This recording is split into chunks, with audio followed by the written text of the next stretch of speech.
Today on Real Money, I have my guest, Brandon Steiner. Other than my husband, he's the first male that I've had on the show. And as the show grows and evolves, and as my conversation on the planet continues with women and money, I think it's really important. And now's the time for us to know that for us to be successful and win financially, men have got to be a part of this conversation. We get to do it together. Brandon Steiner is a national icon. He grew up in Brooklyn, New York. He bought his first Yankees ticket for $1.50 when he was a kid and could not wait to go to a Yankees game. And from there, he has built a sports marketing empire.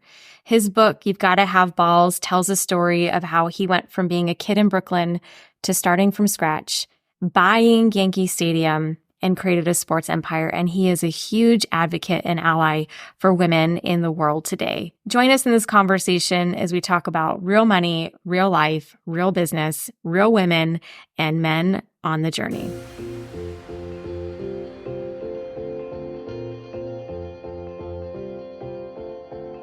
Brandon, when we spoke before this interview, you told me I could ask you anything. And I'm really, really excited for this conversation. I spent some time watching other interviews of yours, reading some of your book, and really, really getting to the heart of who you are and why you do what you do. And driving to the studio this morning before our interview, I was getting emotional thinking about the work that you've done, the man that you are, the journey that you've been on. And from what I can gather, which is where I want to start today's conversation, what I can gather is that your entire life has been built on one dream after another. And there were some days that you only had a dream, that you had nothing else to go off of. So starting with your book, and for my listeners, if you're looking for a great read this holiday season, I would recommend Brandon's book, You've Got to Have Balls. How a kid from Brooklyn started from scratch, bought Yankee Stadium, and created a sports empire. And I'll say that I'm not that big into sports, and so I had to do some research on sports collecting and memorabilia and really get into your world for this interview. And I thought the best place to start would be to share what it was like for you to buy that first baseball ticket for $1.50 and get to Yankee Stadium. Well, what was that Lisa, like for you? thanks for the introduction, and I appreciate being here. And I am an open book, but it's funny about the Gotta Have Balls book. That was my mother's favorite line. My mother was a really, really disruptive, tough woman that was not really following what most women were doing back in the 60s and 70s. She was starting her own businesses. She was a single parent, and she was a little different. When you read You Gotta Have Balls, it's really everything that I learned from my mom. I was really one of those kids who listened to their mother. I mean, there's nobody more important than a mom. I think moms are the most important people on the planet, frankly. And I was one of those kids who listened. I had a really smart and highly intelligent mother who was really different view about how things get done and how things worked. And she shared them with me, and I took it all in and made a lot of money off of it. That's You Gotta Have Balls. I have written 3 books. All the books are on my website for free. So if you're listening and you want to get a little insight about sales, entrepreneurship, grab it. It's funny, like you bring up that story about the $1.50 ticket. I was just with my friends, I'm 64 years old, and I've been friends with these guys for almost 60 years, since I'm like 6, 7 years old. Mm-hmm. And we just had my friend's 70th birthday. And a bunch of the guys who I went to this baseball game with were at the dinner. And the story on this game is that it was a big deal when you grow up in Brooklyn to go hang out with the older boys. And 3 of the older boys, I remember Glenn, Bobby, and I think it was Wayne, Glenn, Bobby, and Henry said they were going to go to the Yankee game. So I went upstairs, like, Mom, the older kids are taking me with them. And she gave me $5. So I went to the stadium. We took the train all the way from Brooklyn. In those days, you went to the game without parental supervision. Even though you were like 10 years old, whatever, you went on a train and blah, blah, blah. You got mugged, you got ripped off, whatever it was. That's what happened in the Bronx. All that stuff's good for you. You get roughed up a little bit. Anyway, I buy the tickets $1.50, and normally that ticket would only be 50 cents. And actually, that ticket that day, it was normally $1 in the bleachers or $1.50. We ended up buying a $4 ticket. Yeah, because my friend went to the box office and found tickets that were 4 rows behind the plate. and it was unbelievable. So like we sat, and it was the first time I really ever sat at a game that close, and we got 2 autographs. So, between that, the hot dog was 15 cents, the train was 15 cents, the scorecard, which you always kept track, another 15 cents. So by the time I got home, my mother's like, "Where's my change?" Because normally I would buy $1.50 ticket the most. And I'm like, "There is no change. There's no change." And she went crazy. She went, chased those boys down and got her money back. She says, "Mike, are you kidding me? You spent $4 on a baseball ticket? Are you crazy?" What's crazy is I seen a ticket that costs $800 now. My mother's going Yeah. to kill me one day when I get up there in the sky and meet up with her. $800 for a ticket for one game. But Yeah. things have changed. But it was the beginning. I remember that day so clearly because when you get so close to the grass, you meet the players. It was a big moment for me. And it was unbelievable. It was almost a dream come true that Joe Pepitone and Tom Tresh came over and signed our scorecards. Yeah. That's so But it great. was also a big deal to go. And I think you can't put enough, I can't put enough emphasis on the experience and showing up. But when you get to spend time with your older brothers, your friends, now these days, a lot of texting, a lot of Zooming, a lot of FaceTiming. And I get that, but it still it doesn't at all make up for really time you spend with people when they know you're there. Showing up is critical, I think, Yeah. it's something we're lacking a bunch of, but I'm still a show up guy. And Yeah, I you think are. that you got to show up and be around if you want relationships to really matter. And I think that it's a very important lesson in leadership. Yes, you can give out all the emails and texts, but if you want to be a strong leader, you got to show up and you got to do it sometimes when it's really inconvenient. Commitment is not always convenient. No, the people that I hire and stick with are the ones that show up when they say they're going to show up, regardless. And I sell it like this. You throw a party and you got your friends who say, I can't make it. Then you got your friends who come for a little while and leave. Then you got your friends that stay a while and then towards the end of the party, they leave. But your real friends, they're the ones who stay to the end and help you clean up. yeah, Those are your real friends. Those are the people that, that are in you. They're with you through thick and thin. Those few people that stick around to the end. Yeah. Yeah. So from a $4 ticket to an $18.5 million purchase. And there's this span of time. And at that time, as a young kid, was the dream planted? Like, I'm going to buy this stadium someday? No. Or no, right? Like, not at all. I mean, I was dreaming like crazy about owning companies. I wasn't sure what I was going to do. Remember, there was no real sports marketing when I was growing up. But what's crazy is I spent 2 years, creating this partnership with the Yankees to sell their game used stuff. And at the time I was working with like 3/4 of the team. But what's crazy is after 2 years, I mean, literally 2 years of lawyers back and forth, it was a very complicated deal, but I knew it would change the industry if I was able to get it done between the PA and the league and the team and the players. There's a lot of components. But as I'm signing the deal, I look up and say, if you guys ever sell the stadium here, if you guys ever open up a new one, I need to take this old stadium down. yeah. And like, we've been down too many roads. We can't put that in the contract now, but you have our word that we'll do that. And that's the continual dream. I always say your first idea is not your best idea. And as always, the what else times what's next is will get you first to market. So whenever I'm doing a deal, not that I want to be a moving target, but I'm automatically thinking with this success, what's the next move? I'm not a big celebrator of it. So I was excited to do the deal, but I also knew there was something I probably missed. And my brain is going and trying to take that excitement and moving it to a productive mode of thinking like, okay, now that I'm this guy who got this incredible deal done with the Yankees, but what does that mean? And what else? And I was thinking, damn, what's going to happen with the old stadium and knock it down? They said, we have no plans for the new stadium. I said, just in case you do.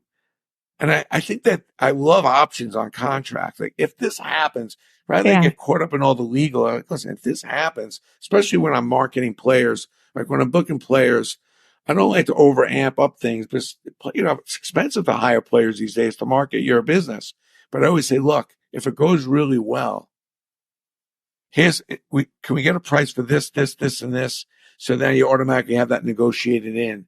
And I think I'm always very big on the pre-negotiation of the future. So when I worked for someone, I taught this from my mom, when I worked at the Hard Rock, and I'd never made more than $25,000 before getting this job at the Hard Rock. This is the first Hard Rock in New York and only the second Hard Rock in the world. And so I probably would have worked there for nothing. It was one of the biggest openings of all time. And I What go were in you there doing? like, well, I don't know. I said, You listen, I'll started tell in you what, you hospitality. always What? pre-negotiate, if you can, your next move. So you don't have to go and start. It's exciting. And then you got to worry about getting your raise. So I always pre-negotiate my raise. So I get in there and he offers me 35,000. I wanted 40.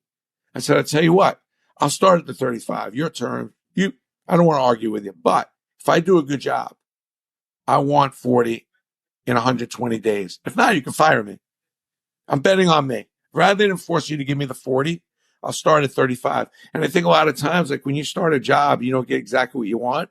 Lay the parameters down right then and there of what you need to do to produce. And then if you do, automatically the raise gets kicked in. Otherwise, you're waiting a whole nother year to get the raise and you feel like you got kind of shorted and you kind of end up on the short end of the stick. It's a good way of compromising in a negotiation where both sides get what they want. I think that's a great lesson, and for women in particular, because there's a lot of conversation about women in the workforce just negotiating in the first place, like not taking the first offer that comes to you. But I love what you just said about let's even just negotiate what's going to happen next. Let's negotiate the future. Exactly. And I think, sports is such a shortage of women. We struggle to find women in the sports marketing business. We're seeing a lot of women on TV, in the broadcasting area, in the journalism, a lot more. There's been tremendous growth, but not to match up. When I go to a sporting event, this is what's outrageous. Like, I'm old enough to know that when I first got in the business, we used to do football for women 101. And that was like a cool thing. Like, women just had no idea what's even going on in sports. Yeah. And it was always like, that's a guy thing. You know what I mean? And now, like, I go to a game and there are more women than men at many, many games. And the women that are there, they're not there like with a guy. They're there and they know more than most guys about the game. The knowledge level is incredible. I think it's been one of the biggest boosts in sports because we know how powerful women are with their spend. You know, women control a lot of the spending. And the fact that they're engaged, they can steer their kids more towards sports and they can be much more involved as opposed to kind of being passive. Yeah. But we're struggling. I'm the chair of the Falk School at Syracuse, and we have a sports market program, one of the biggest ones in the country and one of the top ones. And we struggle to get women in our program. We struggle here at my collectible exchange, my new company, to find women to work. There's a shortage. Why do you think that is? And I wish more women would get into the sports business part of it. Yeah. Why do you think that is? Have you gotten feedback from women that are in the program? It's kind of typical. I mean, a lot of people go for the ego and the cool part of it all, which is the broadcasting, the journalism. It seems like a more natural fit, but I think the women and that have made it into the sports part of the business, and there are a bunch, but not growing as much as it could, can be extremely effective. Particularly guy athletes, male athletes particularly are a lot more comfortable, a lot of the athletes, with women, working with them, repping them, mainly because a lot of them come from single parent home and mom is everything. Nobody messes with mama. And so there's a great relationship a lot of these players have with women where they're a little bit not trusting as much with men because a lot of these fathers with these athletes have left. So it's amazing. Like, I've had a couple athletes where I've had to have specifically women, not even in the business part of it all, but they were in my accounting department, handle them because they were just more comfortable and trusted them. And women in general are just more trustworthy, I think, in general. I'm making a generalization, but women are more accountable, they're more trustworthy, and a lot less egocentric than the men. Yeah. They kind of stay focused much, much easier and much better. Yeah. I mean, one of the reasons I started my show is that I believe that women are the future. And that's not to discount men. There's a lot of other women in the money space in different professional spaces that want to just take over. And for me, I think we get to do it together and figure out what that looks like. And it's really refreshing to hear you say that women are more trusting. And it opens up a conversation that I haven't been a part of. And I love that, especially for the sports world, to say, what would happen if, what could happen if we had more women in this space? And we know sports is such a huge part of American culture. I think that is actually a window of opportunity that's calling women forward to say, hey, let's get into this conversation and figure it out. I'm more intrigued, obviously I'm in the middle of I'm in the mud here in this business and in general. I'm more intrigued with getting more women in politics than I am more in getting in the sports business, because I think that we'd probably be better off. Like, we've already run a lot of the country, let's say, or a lot of politics in this country has been done predominantly by men, and we haven't done all that great. Just generalizing again, but true. I mean, it's like, it's probably time to let the women kind of run things. Yeah, they can maybe put things together because Listen, men have their strengths. I mean, we're never going to be. I mean, listen, women are superior. I mean, there's no other way to say it. I've gone down this road with my wife, my mom, two very intelligent women. But on the other hand, like men have their strengths. The rub They're here though different. is just comparing men to women. We're different. We're so different. We didn't need John Gray to write a book, sell 50 million copies of Men Are From Mars, Women From Venus. But I wish that more. And believe me, that guy's selling Radio City out or Carnegie Hall out for people, so people are interested in this dialogue. I think it's a really interesting dialogue, but I don't think we need. I mean, the more information we can get, so we can just kind of let women excel and do their thing because they are smarter, better for the most part than men. However, men have their strengths too. I mean, there are things that we Absolutely. could be extremely useful for. I think if we can get that organized a little better, we'd all be a little more comfortable. I Because right agree. now, men are at a little bit of a loss. Young kids are really struggling. It's very concerning to me. They're not sure how to even Yeah. approach women. You have more women that own a home by the age of 29 than men. More women that are graduating college than men. I mean, there's a whole bunch of statistics about our kids in their early 20s that are struggling, and that's not, I think, what women want. I mean, I think they want to have men that are on the right track that they can face up to and find a We nice do. equal balance to. But young kids are a little lost. They're nervous. They're afraid they're going to do the wrong thing, so they kind of avoid the relationship and they avoid. And I don't want to see that. So, and that's funny. It's funny. I talk about this because when I was in eighth grade, I took a speech class, one of my few classes I got A's in, and my mother taught me how to speak at an early age. I won every election. My mother was a great speaker, and she was into politics when she was speaking. And we did this talk about why women were the problem, all the problems in the world were because of women. And I Mm. said, Mom, it's a persuasive speech. I said, Mom, this is not going to go over well. The teacher's a woman. I don't think this is going to feel right. She says, no, it's persuasive. The goal is to be persuasive. But she had something that was really important. And she was like, women are going to be the problem because women are going to come into now again, this is 1972. Give me an idea, 73. Yep. And she's like, if women come into the job market, well, there could be a problem with one, nobody's going to watch kids. Who's going to be in charge of the house? Who is the man of the house not going to exist anymore? Which kind of really funny now to this day. It doesn't really exist anymore, right? But back then, that was the man of the house. He made all the decisions. Right now, anybody who's listening who's a man, no, you'd be lucky you're making 20% of the decisions out of 100. And that's because 10 of the 20%, the woman was agreeing with it. She just let you have it. But so I tell people all the time, like, I mean, maybe 1 out of 10, I kind of put my foot down and go, wait, I really want this to happen. But the other 9 is clearly my wife running the way, and she's generally right.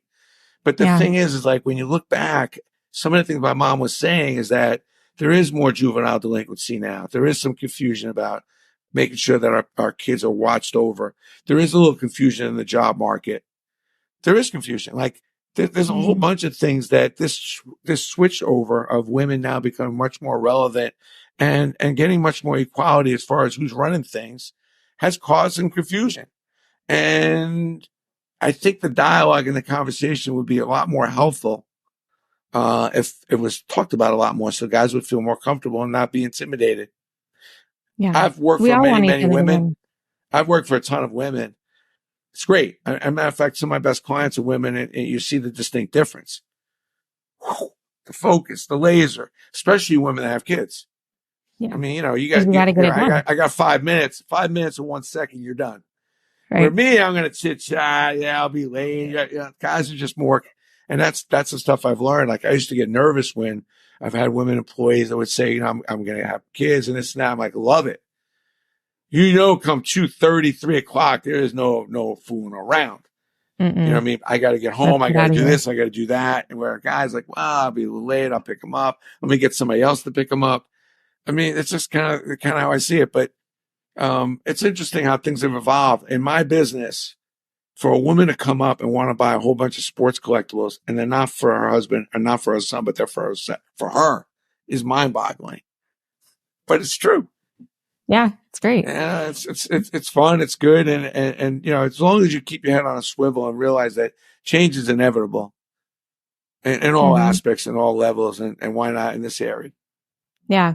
So in the dedication of your book, You've Got to Have Balls, you dedicated it to three women, Evelyn, Mara, and Nicole. Nicole's your daughter, your only Yeah. daughter. Yep. And then you went on to also acknowledge Oprah. And I love that so much because for me, a lot of my 30s, working through a lot of highs and lows in my own personal life, I hung on to Oprah's show like crazy for that hope and for that conversation and that depth. And it sounds like you did too.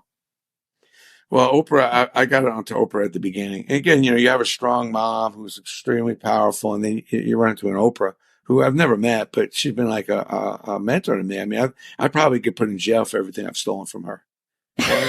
I mean, because what she's done, what's amazing is not told you what to do, but she showed you what to do. She's the one who taught me how to teach that way. So I'm not a tell you what to do guy. I'm a show you what to do guy. I got that from Oprah.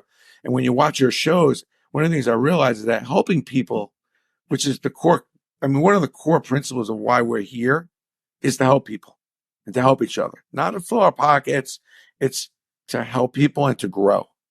And what she showed you in so many episodes of her show is how you can make a difference. Whether you had a lot of money, a little money, she showed you how to do the makeovers, the surprises. I mean, these are all things I've done on my TV shows, on my social, surprise people, give kids scholarships. I mean, she shows you how to do it or showed you where to go and do it. So if you're not on a regular basis trying to help other people, you're missing 50% of the reason why you're here. Yeah. Right. And she broke it down so simply. Probably the most brilliant woman of our time, frankly. I mean, you think about it. I Agreed. mean, all the kind of influence she's had, the difference she's made, the example that she's set. I mean, I don't know what it's like to be in her world on a day to day. I'm sure it's really crowded and really intense and busy, but the difference that she's made for one human being is impressive. And I'm just so Agreed. grateful. I was in Baltimore at the time that she's in Baltimore working when I was a young kid. And that's when she worked. And I just been following. I mean, I watched her show 25 straight years and then eventually started Yeah. TiVo and I watched it with my wife. But another thing that I tell if there's men listening is like, at the end of the day, if you agree that men and women are a little different, we think differently. Doesn't make us either one of us bad, better, whatever, but we think different.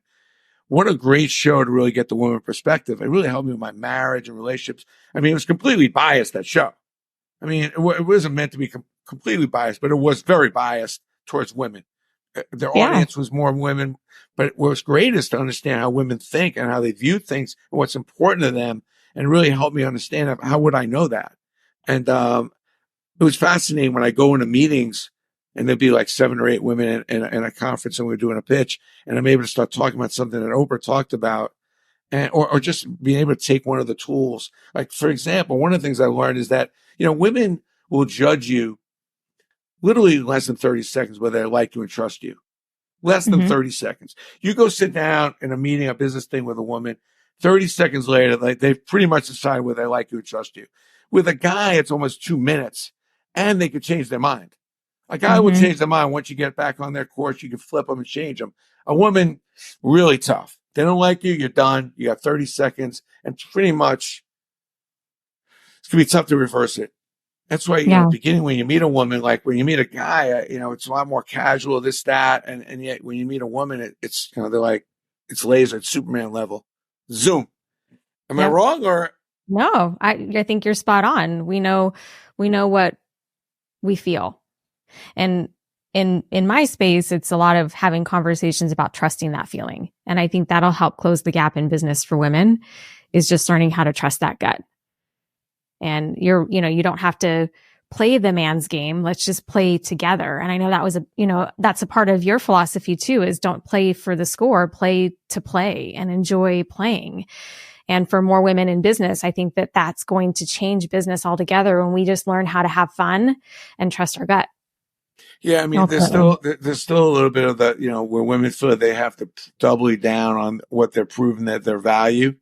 And sometimes in a situation where there's a little more male dominant, I can see that being a little bit of a challenge, and it takes a little bit away from the creativity and having a really normal relationship.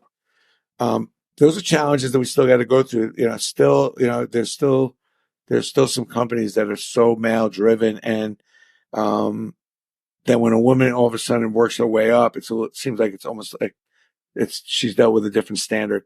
It's not Yeah. true in my company. I've always had women around me, because I trust women more than I trust men, frankly. And also because I see the value. My wife is a brilliant woman, as a Wharton grad, master's from University of Chicago. I don't sit there going, my wife's a lot smarter than me. Nothing I can do about it. And, Well, I good guess for I you. mentioned, my mother was a highly intelligent, spoke a bunch of languages. I mean, one of the most street smart human beings you're ever going to meet. So it's kind of tough to not and that's right here. It's tough to wow, I wonder the influence of women. And then I got my daughter I got to deal with. Jeez, I mean, it's unbelievable. What is she up That to woman these gives days? me that young lady gives me no slack. Ah, She's good for all over her. me on it. I mean, she's, a firecracker to say the least. So, it's What been interesting. I love those three women, everything to me. But, what do you but it's see been fun possible for watching Nicole? my young daughter grow up, where she's got a little piece of me, got a little piece of her grandmother, and got a piece of her mom in them. She's got a lot Hmm. of good ingredients to do something special, which is fun. What do you see possible for Nicole and for women Nicole's age as we chart our new landscape in business? You know what's interesting? I think that women, well, at least Nicole brings up to me, he's like, Dad, what I like is I have the choice.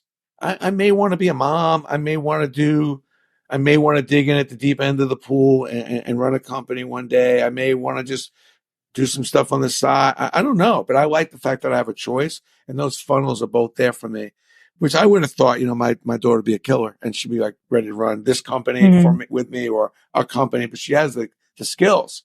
But and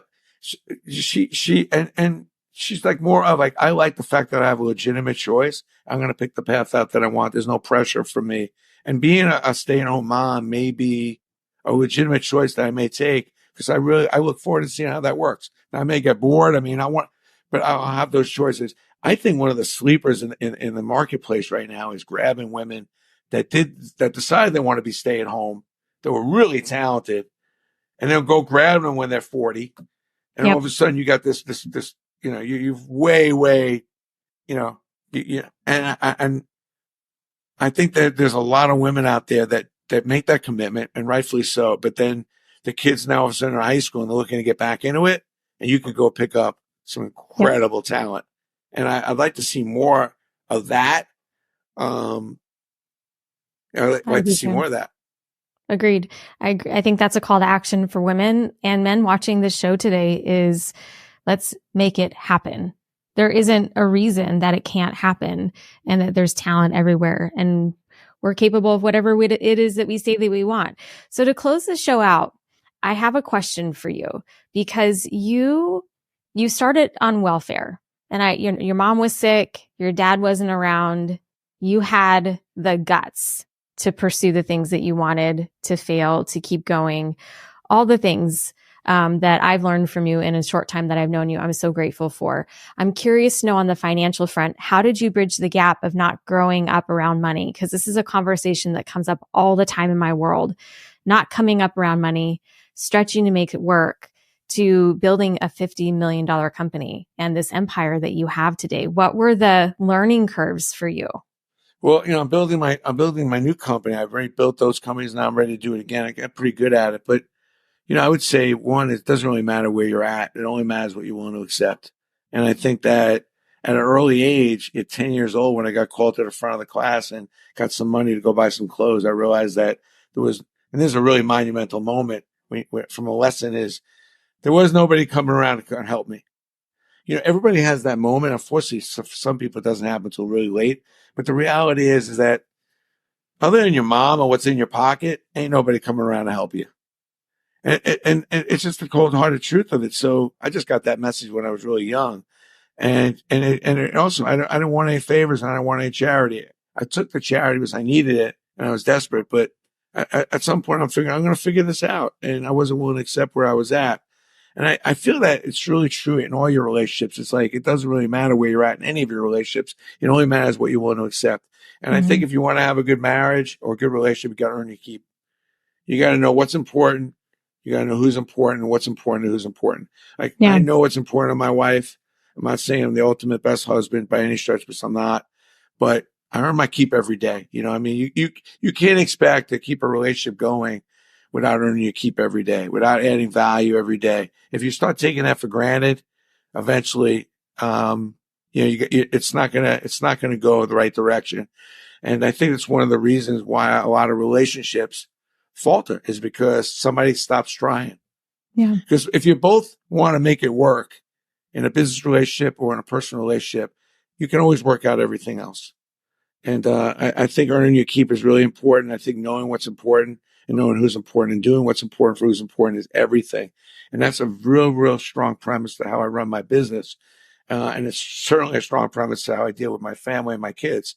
So for me, um, that level of non-acceptance is a really strong principle. And it's not easy. And the mindset is very much like first the dream. Then it's about getting an understanding and really coming to grips with what I need to do and almost doing a contract with myself about what I want to accomplish and trying to take some of those dreams and trying to put it into play, which is execution. But to execute, you must have an agreement and understanding what you're executing. Once you agree to what you're executing, only then comes commitment. Once you have a commitment, which is I'm not accepting where I'm at because I'm going to do something else, then you can get the purpose, passion, and some amazing things happen. And I don't overplay it. Like I go home at night, I'm like, honey, I'm trying something. I got this big score. No. I'm trying something. Yeah. I'm going to dabble with this. I used to overplay my hand. Oh, I'm going to do this. It's going to be amazing. And then, first of all, it kills my own psyche, my own confidence, which is important. And also the people around you start questioning. I'm trying something. I'm dabbling. Try this thing. And then this way the expectation levels are reasonable.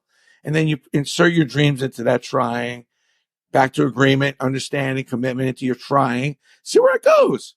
Yeah. I think that the most important thing is people say, don't be afraid to fail. That's bullshit. Like, really? Who's not afraid to fail? But one thing I'm not afraid to do is try. I will try. Yeah. I'm a fearless trier and I'm a fearless play out my dreams guy. And I always say, dream big, sample small, fail quick. Just because you had a dream, just decided to do it, doesn't mean you got to stick with it forever. And I see a lot of relationships going on way too long, business and personal. It's like you can dream big and think of all the great things that are going to happen with this woman or this guy you met.